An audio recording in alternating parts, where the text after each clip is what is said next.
36 मनी counting machine, जमिनीखाली दडून ठेवलेला खजिना शोधण्यासाठी स्कॅनिंग मशीन आणि 352 कोटींची संपत्ती।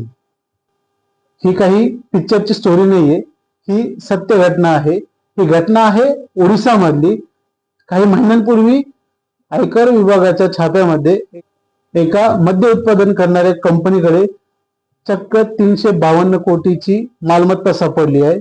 आयकर विभागाला हा छापा पूर्ण करण्यासाठी 10 दिवस लागलेत आणि इथे जी संपत्ती सापडली आहे ती नेण्यासाठी एक ट्रक लागलाय। हा छापा टाकल्यानंतर पूर्ण पैसे काउंट करण्यासाठी आयकर विभागाला 36 मशीन मागवावं लागल्या आणि काही बँकेचे कर्मचारी मागवावे लागले। ही संपत्ती एवढी होती की आयकर विभागाला तब्बल 10 दिवस लागले या पूर्ण काळ्या धनाचा पर्दाफाश करायला।